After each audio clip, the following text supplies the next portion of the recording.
Hey everybody, good morning. I am currently on my long run, 1 week removed from my 5K race. Feeling pretty good. Many of you out there on social media congratulated me on my 5K PB, but many of you were wondering what were my paces, what were my mile splits, because I didn't provide it in the last video, which it did go over my head. So my mile paces were 6:42, 6:52, and 6:46. So while it's not the ideal race strategy that I would have hoped for, because I would have wanted to have my first mile be the slowest and then pick it up from there, but hey, a PB is a PB, so I'll take that and use that as an area of improvement for next time. My next marathon race is 3 months out at the Myrtle Beach Marathon, and because of the time constraint, I would have normally chosen to go straight from the 5K race and go right into a 12-week marathon training block. But thankfully, to the wisdom of my coach, she advised me to take it easy for the rest of this month. And it doesn't mean to put my feet up and lay back, but instead take the month of December to just focus on base building, focusing on the foundation of what makes a successful marathon training block. So from now until New Year's, I'll be looking at roughly about 30 to 38 miles a week. And then heading into January, where I would focus more on the endurance section of marathon training, which would be endurance. And then considering that the marathon's in the beginning of March, February, while you think will be taper time, yes, part of that will be taper, but then the final few weeks, as we're building into our longest long run, we start focusing into more race-specific training.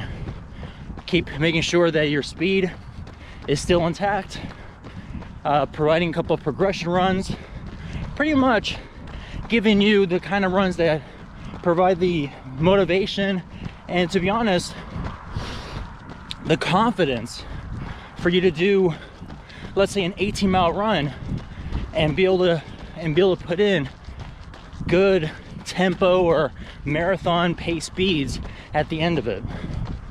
Moving forward for marathon training, I'm going to be looking at 2 different methods for how to appropriately train for the marathon. One of which would be by perceived effort.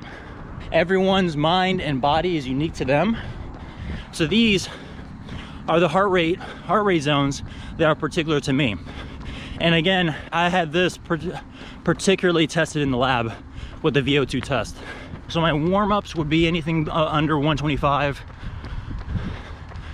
My long runs would be essentially in zone 2 from 125 to 138.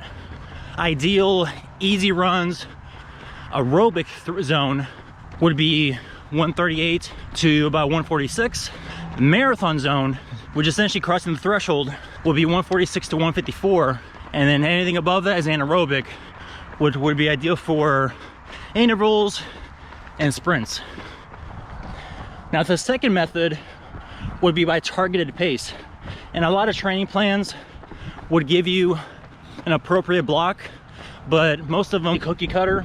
They would assume that you would have to do your training in a particular pace. Again, everyone's body is different and everyone's fitness level is different. So again, this is going with many years of running consistency and experience. To start from the bottom, my long runs would be targeted at a 9:30 pace. Easy running. Again, there's a given plus or minus range, but I'll be looking at 9 minutes per mile. Target pace for Myrtle Beach would be an 8:30 marathon pace, which would be the equivalent of roughly about 3:42. Half marathon pace would be about 8 minutes, maybe a little bit quicker than that. 10K at 7:30 pace. 5K at 7-minute pace, again a little quicker. 1 mile at 6:30, and then intervals, 400-meter sprints, laps around the track, kind of things like that would be at 6-minute mile pace. I'm not going to be particularly picking one method over the other. I'll just be reviewing my runs over the course of time to see how these two methods overlap. So it's very likely that these two methods are pretty much one and the same, that they sync perfectly for me. And then there might be a really good chance that they're not, that they may not. But again, that's what I'll be looking at. And then getting my body ready for race day. So thanks everybody for giving this a listen. I'll be make sure to provide a lot more detail and data as I get them, and just make sure to enjoy every single day. Be mindful and be purposeful with every single run. You want to make sure not to burn your legs every single time you head up the door.